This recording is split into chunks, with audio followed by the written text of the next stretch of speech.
বিএনপির চেয়ারপারসন বেগম খালেদা জিয়া দীর্ঘদিন ধরেই শারীরিক জটিলতায় ভুগছেন। সম্প্রতি অবস্থার অবনতি হলে তাকে রাজধানী এভার কেয়ার হাসপাতালের সিসিইউতে ভর্তি করা হয়। এই সংকটাপন্ন মুহূর্তে তার বড় ছেলে ও বিএনপির ভারপ্রাপ্ত চেয়ারম্যান তারেক রহমান দেশে ফিরবেন কিনা এ নিয়ে চলছে জোর আলোচনা। তবে মায়ের গুরুতর অসুস্থতার মধ্যেও দেশে ফেরার বিষয়ে সিদ্ধান্ত গ্রহণের সুযোগ অবারিত ও একক নিয়ন্ত্রণাধীন নয় বলে সামাজিক যোগাযোগ মাধ্যমে স্ট্যাটাস দেওয়ার পর বিষয়টি আরো আলোচনায় এসেছে। প্রশ্ন উঠেছে, তারেক রহমানের দেশে ফিরতে বাধা কোথায়?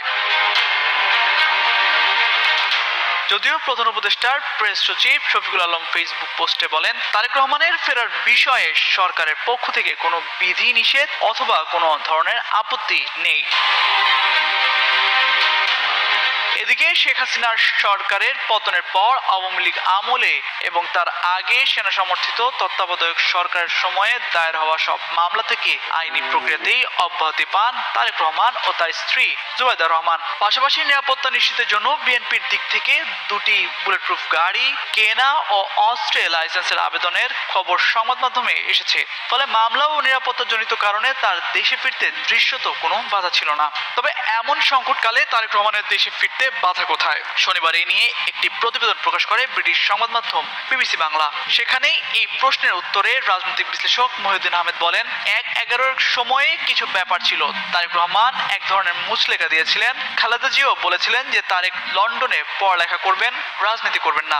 সেই অঙ্গীকারের মেয়াদ শেষ হয়ে গেছে কিনা সে বিষয়ে কিছুই জানা নেই। এছাড়া তারেক রহমান বাংলাদেশের পাসপোর্ট নিয়েছেন কিনা তাও পরিষ্কার না বলে উল্লেখ করেন তিনি।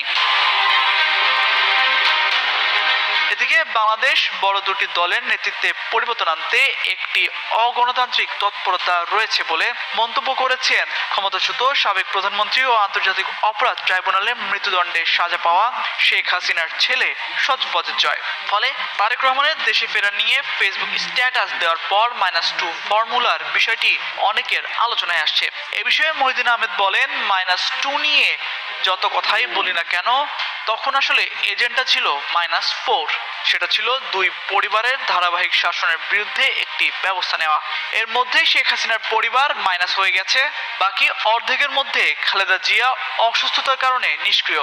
ফলে বাকি থাকলেন তারেক রহমান। তবে তারেক রহমানের দেশে ফেরার অনিশ্চয়তা শেষ পর্যন্ত -4 গড়ায় কিনা সেটি সময়েই জানা যাবে বলে মন্তব্য করেন এই বিশেষজ্ঞ। তবে নির্বাচনের তফসিল হলে পরিস্থিতি যেমনই হোক, দেশে তারেক রহমান ফিরবেন এবং তিনি নির্বাচনে দলের নেতৃত্ব দেবেন বলে বিএনপির কয়েকজন নেতা ইঙ্গিত দিয়েছেন।